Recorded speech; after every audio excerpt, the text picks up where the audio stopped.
Two, it's Tuesday morning and it's time for another English lesson. Well done for all of your hard work yesterday. It was super when I got to sit down at the end of the day and read all of your work. Well done. So let's get started on today's tasks. Okay, so today is Tuesday, the 16th of June. You're going to need your purple books, and if you filled it up with hard work, then you could use a piece of paper or a notebook. You're also going to need a pencil so that you can write the date. And today's date today is Tuesday, the 16th of June. Write that, please, in your neatest handwriting. 1, 2, 3, pause. Have you done it? Well done. Okay, before we get started on our lesson today, we have got a world premiere to share, especially with you guys in Year 2. Mr. T and Mrs. E, those famous world rap stars, have written a rap especially for you to help you to learn what nouns, adjectives, verbs, and adverbs are. We're going to be thinking about all of those things in our lesson today. So, take a watch and see what you think.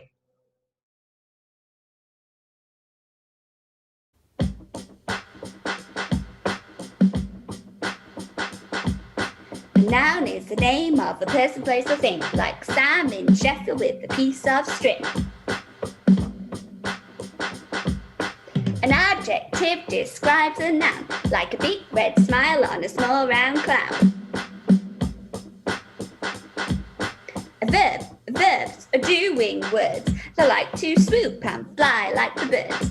Running, jumping, you can often add ning, like dance and laugh and hop and sing. An adverb likes to add to a verb to tell you more about the word.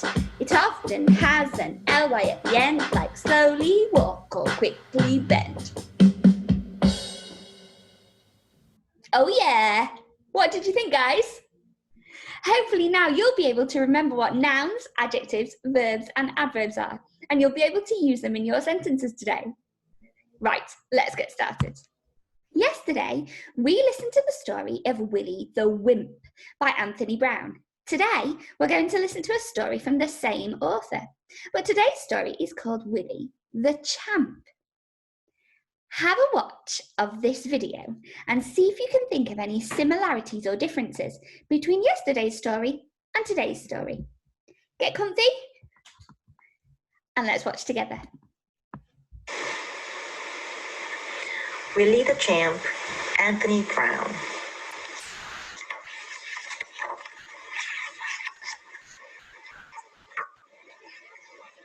Willie didn't seem to be any good at anything.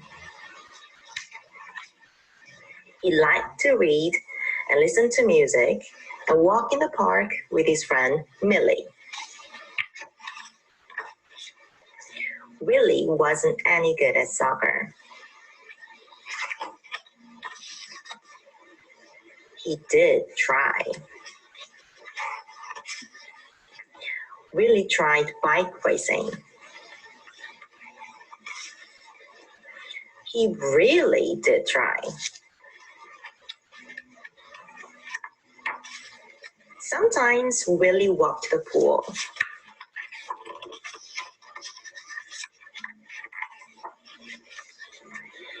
Other times, he went to the cinema with Millie. But it was always the same. Nearly everyone laughed at him, no matter what he did. One day, Willie was standing on the corner with the boys when a horrible figure appeared. It was Buster Nose, and he had a horrible figure. The boys fled. Buster threw a vicious punch. Willie ducked. Then he stood up. "Oh, I'm sorry," said Willie. "Are you all right?" Buster went home to his mom. Willie was the champ.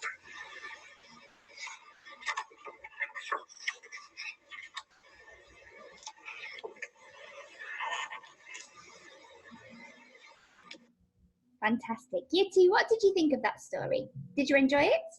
Did you not enjoy it? or were you a little bit in the middle? It's okay to have different opinions about a story. I really enjoyed it. What similarities and differences did you notice between today's story and yesterday's story? It was the same characters, wasn't it? But a slightly different story.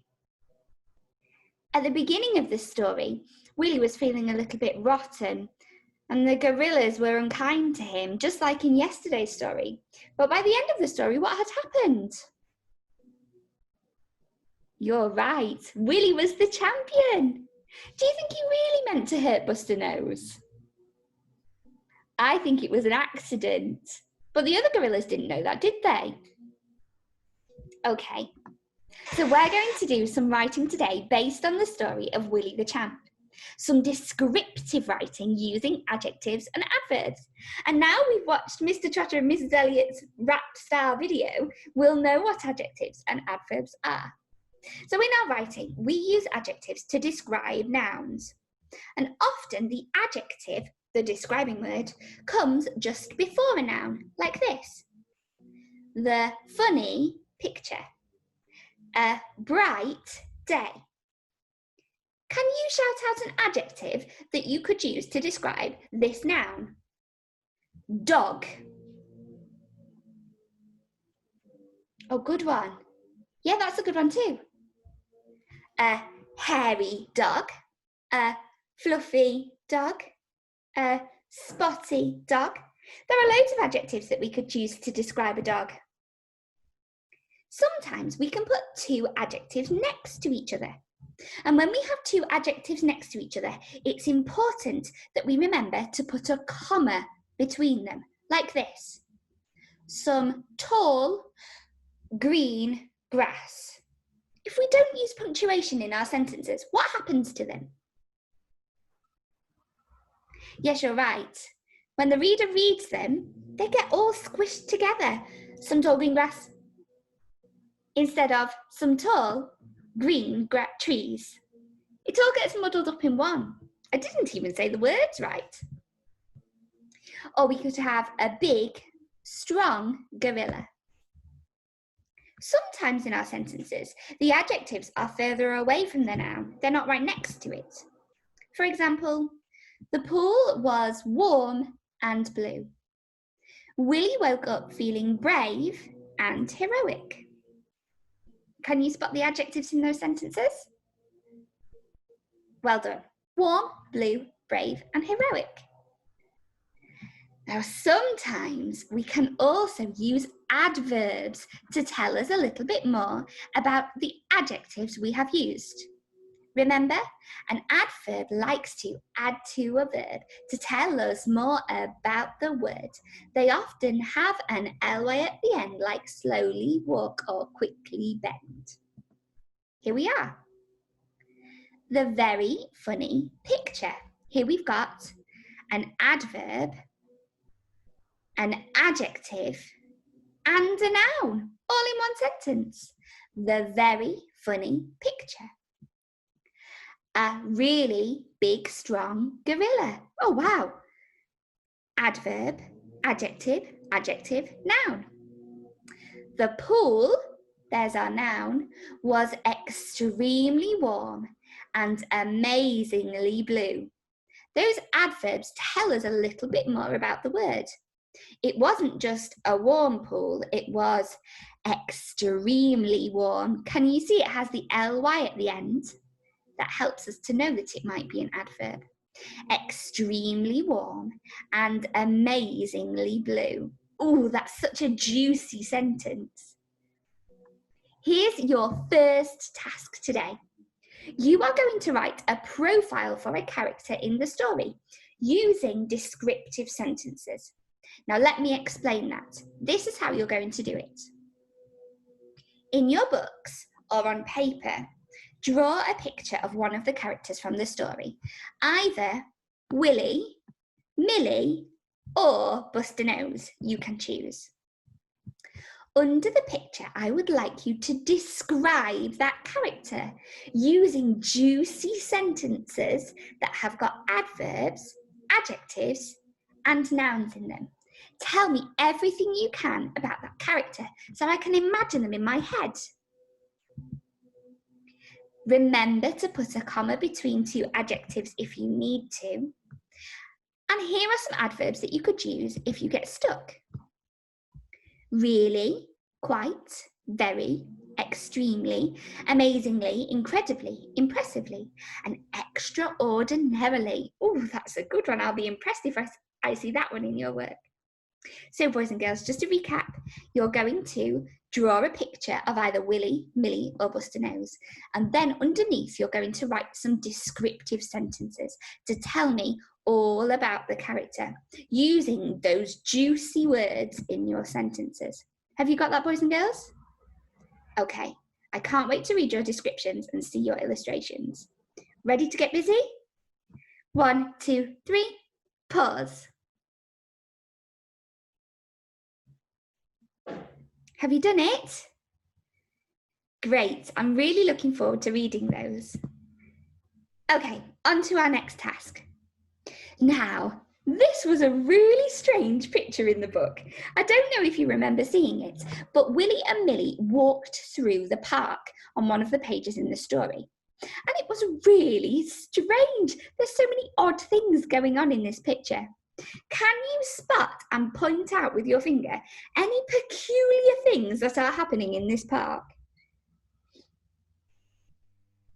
I can spot a few. Can you see that there's a floating Christmas pudding in the park? Have you spotted it? It's here! How strange! What else can you see? A Father Christmas gorilla? Oh, it looks like maybe he's kicked the Christmas pudding. Maybe he's playing football with it. And then we've got a Tarzan kind of gorilla swinging through the trees. We've got a man in a suit with a banana on a lead. This gorilla here is asleep and she's got a fox around her neck. How peculiar. What strange things are going on in this picture? So for our next task, we are going to revisit prepositions. Can you remember what prepositions are? A good try, well done. We're going to use prepositions in our next task. And a preposition tells us where things are or when things happen. We could add it to our rap. A preposition tells us where or when. A preposition tells us where or when. We can use prepositions to help us be more specific in our sentences. Here are a few prepositions on the screen now. In, that tells us if something is in something else.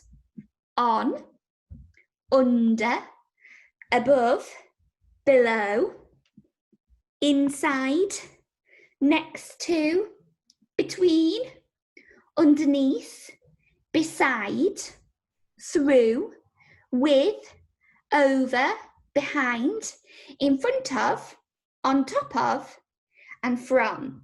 These are all words that can help us to describe where something is. Here are some examples of how to use a preposition in a sentence. Shy Willie stood behind the brick wall. Millie sat quietly between Willie and her friend. The horrible gorilla gang swam in the pool. The preposition allows us to add a short phrase to a description to give us more detail. Here is your second task. You're going to write sentences that have got prepositional phrases in them. My goodness, Year 2, you are so intelligent. Here are some instructions to help you with your task. Number 1. Choose one of the funny things that are going on in the picture that we've just looked at, the one in the park. Let's go back to it. Here, I want you to choose one funny thing that you can see going on in the picture. Have a little look. Choose which one you're going to write about. Okay. Ooh, gone a little bit too far there. Number 2. Write a sentence about it that includes a prepositional phrase. For example, Tarzan is flying through the trees. Now, you can do the same for all the other funny things that you spotted. Try to use a different preposition for each sentence. And remember, there's lots of prepositions here to help you. You can just rewind the video and have a little look back. Now, number 4. Can you use 2 prepositions in the same sentence? There's a challenge for you, and it's definitely worth an extra class chart. Tarzan is flying through the trees on a bright yellow robe. Oh, I'm looking forward to reading these. Prepositional phrases tell us lots more information in our sentences, and they'll be really helpful to give lots more detail. So I'm looking forward to reading these sentences, boys and girls. If you manage to get finished our 2 tasks today, there is a fun time extra. So in the book, it says that Willie's 3 favourite things to do are reading, listening to music, and walking in the park. What are your 3 favourite things to do? Draw and describe each of them. Use the title, My 3 Favourite Things to Do. Perhaps I could do one and share it with you on Zoom, on our Zoom call on Friday. Okay, boys and girls, good luck and work hard. I'll see you again tomorrow morning. Goodbye.